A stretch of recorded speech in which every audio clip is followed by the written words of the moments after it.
And just like that, we're back. What's going on, sports fans? It's Niccolo Manzo here with the very first episode of the academic year of Sports Talk. All right, guys, I hope everybody's doing well out there. If you're back to school, you had a nice start to the semester. If you're a sports fan, boy, is it an exciting time. The baseball playoffs are coming up, and of course, you probably know what we're going to talk about today. We have NFL football kicking off tonight when the Eagles face the Falcons on Thursday Night Football. So obviously tonight's episode is going to be an NFL preview. How could we do anything else? It's most watched sport, I think, in America. I mean, it's definitely the highest grossing, somewhere in the billions, definitely. So anyway, we're going to go over everything really quick here today. I mean, obviously we could talk about this for a long time, but I'm going to get right into it, and we have limited time, and I'll take it division by division here and give you my thoughts on who I think will win the division, maybe give you some sleepers, all that stuff. Wish we could talk a little more, but for right now, we'll just give you a nice little overview of everything, and then you could stay tuned for updates later in the semester, whether it be via an article or another podcast, and we might even talk about the games on the podcast in the future, and a week-by-week sort of thing. So stay tuned for all that, but for right now, this is your NFL preview on Sports Talk. Okay, so let's start off in the NFC. The NFC East features the reigning Super Bowl champion Philadelphia Eagles. Philadelphia won the city's first Super Bowl championship last year against the New England Patriots, as I'm sure many of you remember. So the Eagles, are looking, I think, pretty good again this year. Wentz obviously has the injury. He's coming off of that. He's not going to play in the game against the Falcons. They already said Foles is going to be their starter earlier in the week. Foles hasn't looked incredibly sharp in the preseason, but preseason, as we all know, is more about repetitions. It's about getting those reps in. It's just like in baseball and spring training. It's about the at-bats. It's about feeling comfortable. It's more so about the idea of getting comfortable than it is about the necessary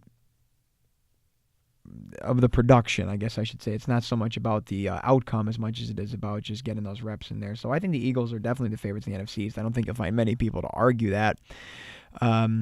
Really, really deep roster, probably the best in football on paper.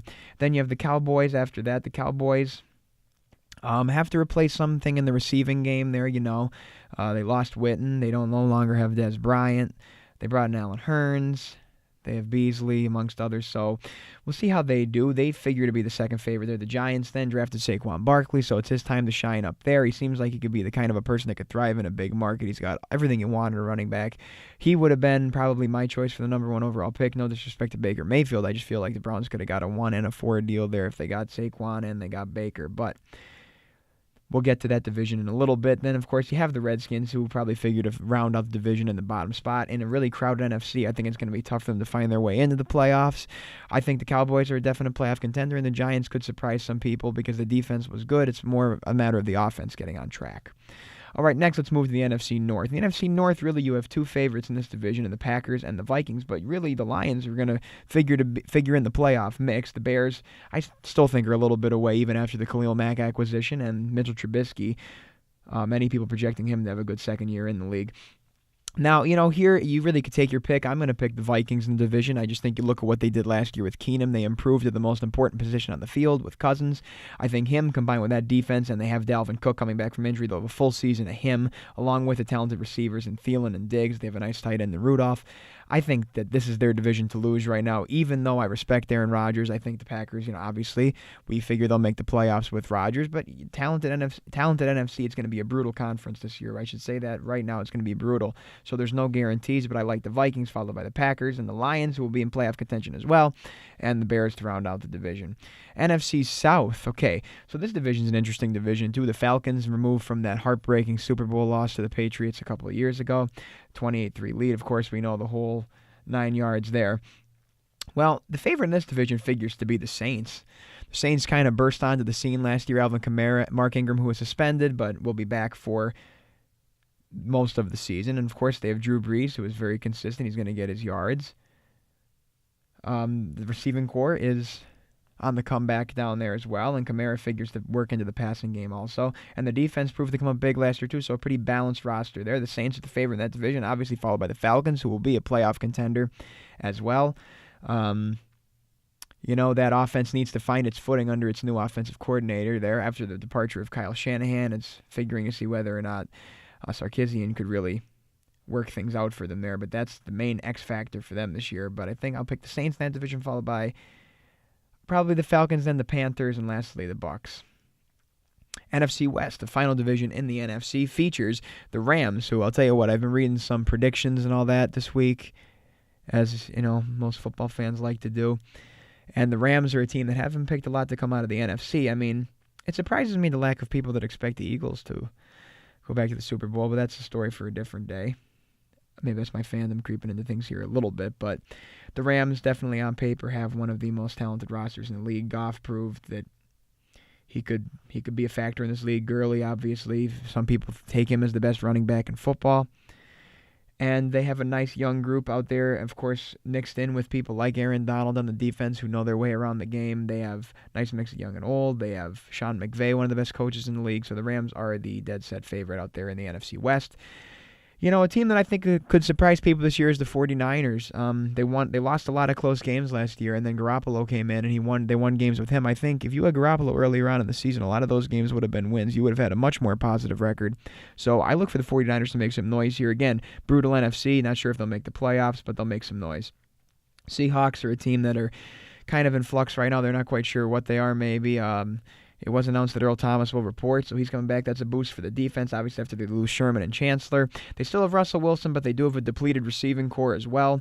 So we'll see what happens out there. But Seahawks, they're not the Seahawks of old, so there's some pride there. There's definitely some talent there, but will they have the same results? Not sure. And then lastly is the Cardinals.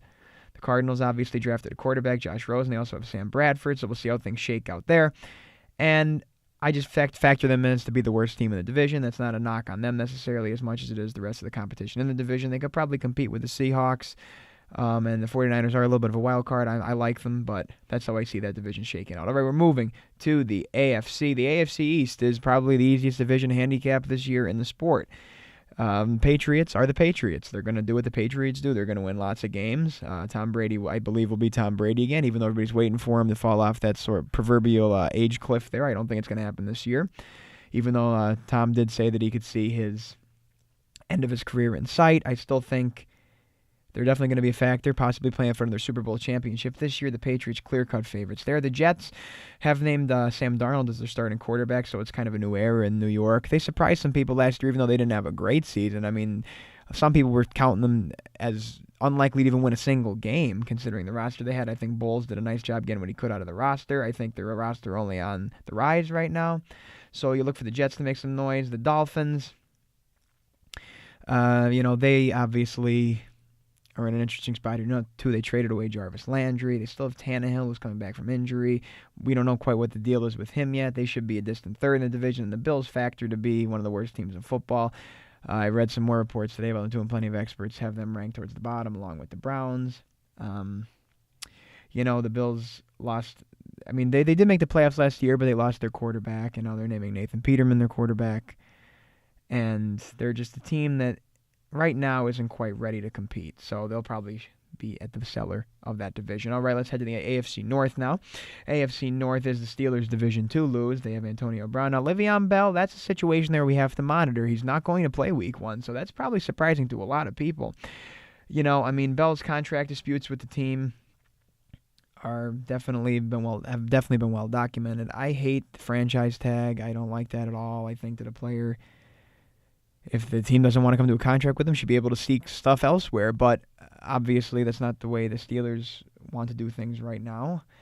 Bell could be at fault a little bit too. We don't know exactly what's going on behind the scenes, but he won't be playing, so it'll be Big Ben and Antonio Brown and the rest of the Steelers trying to win week 1 against the Browns, in which could be an interesting game, especially with Bell's absence.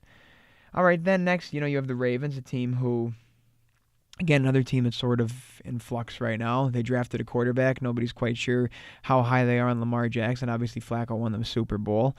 That should be a team that it might be a little bit of a figuring it out year, more of a transition year than anything. And then you also have the Bengals and the Browns. Now, I do like the Browns. Maybe it's sort of a little bit of a Hard Knocks bias. This happens sometimes when you watch a team on Hard Knocks, as their season finale was just this week. I think that they brought in a lot of the necessary personnel to do things. I think they could win 6 games as a ceiling, maybe, if they They play good football. I mean, they're in a conference that's not as brutal as the NFC, so there's the potential for that. And the Bengals have a franchise that seems like they haven't won a playoff game in forever. I'm not sure this will be the year to break that trend. AFC South. All right, in the AFC South, really, it looks like it factors to be a two-team division between the Jaguars and the Texans. I mean, the return of Luck could make things a little bit interesting with the Colts, but I think most people would tell you Jaguars, Texans, and the Titans are a contender as well. But between the Jaguars and the Texans, maybe you give a slight edge to the Texans. This is probably the hardest division to call, I think, along with the NFC North. That's a hard division too, but I think this division's pretty hard. If they do get Watson back and they play the way they were playing with him, I think that they could easily take the division. The Jaguars have a great defense, though. Really, the Jaguars it's going to depend on Blake Bortles. It's going to depend a lot on the offense, Leonard Fournette and him, whether or not they could put points on the board for a defense that won them a lot of games last year. And the Titans, Marcus Mariota and company, and Derrick Henry assuming the lead tailback role down there after DeMarco Murray's retirement. They did make the playoffs last year. They fired their coach in an interesting move, even after they made the playoffs. I think that the Titans will factor into the playoff mix. I don't think that will be out of the question at all, as they were a playoff team last year. A lot of people are saying this might be a little bit of a decision year on Mariota. I don't really have a problem with Mariota. I like Mariota. I think he led his team to the playoffs last year. So let's see what he does this year. That division, you have potentially 4 teams there that could factor into the playoff race. The Colts, obviously, all depends on Andrew Luck because they're a different team when he's playing right. But you probably are looking at 3 teams there. Texans, Jaguars, Titans, and then the Colts, I'd say probably in that order. That's a tough division, though. Very tough. All right, AFC West, another interesting division. I mean, this division, people probably have different opinions on it. I like the Chargers. I think they have a great defense. Bosa has been a lot of people's picks for Defensive Player of the Year entering the season. Rivers, obviously, has been there, been around forever. He knows what he's doing. He's a veteran quarterback, veteran presence that's important on a team. They have nice running backs. They have good receivers. Obviously, their tight end, Henry, he tore his ACL, but I think they'll find a way around that. I think they're a nice mixture of youth and veterans, and I think they will come out on top of the division. The Chiefs are turning to Patrick Mahomes this year to guide their offense. Lots of people like the Andy Reid pairing with Patrick Mahomes. They have a team full of playmakers as well. Mahomes has a rocket for an arm. We saw that in the preseason with that long touchdown pass. Yeah, they obviously have Tyreek Hill as well, who might be the most explosive playmaker in football right now, both on special teams and on offense. Travis Kelce, Kareem Hunt, the skill position players are there, and the defense looks to be good again. So the Chiefs very well could win this division. They'll give the Chargers a run for their money. I just like the Chargers a little bit more. Okay, then we have the Broncos. The Broncos got Case Keenum. He's their quarterback. The Bronco defense had a little bit of a fall off last year, but I think a lot of people are still confident in them. They still have the pedigree. It's still there on paper. So could they make it work? I certainly think they could. They'll be in the playoff next year. I think they could be. And then lastly, the Raiders. I mean, the Raiders are an interesting case too because they hired John Gruden. They gave him this huge contract, and then after they hire him, they end up trading away their best player. To me, that signals a team that's not really trying to win right now. How do you trade away your best player and be trying to win right now? That's kind of a little bit of a double standard. So I think that they may end up at the back of the division, possibly. It is very possible. I think this will be a competitive division as well, but that's why they play the games. So, in recap, I like the Patriots in their division. I give the edge to the Chargers. I'd say the Steelers. Then I'd go for the Texans by the narrowest of margins. The Eagles, the Rams, the Vikings, and the Saints. And I would say this, the NFC looks to be brutal. AFC might be a little easier to find a playoff spot in, but the NFC looks to be a brutal conference. You might need lots of wins to get in out there. All right, everybody. That does it for the first week of Sports Talk, first episode. Definitely stay tuned for more podcasts in the future, as we're going to be doing lots of interesting things this year at the Woodward in addition to the podcast. So make sure you're following the Woodward on Facebook. Follow us on Twitter as well, so you get all the latest updates on what's going on. We'll have plenty of Marywood sports, plenty of national sports, and of course our podcasts that go up every week or bi-weekly with everything you need to know that's going on in the sports and entertainment worlds.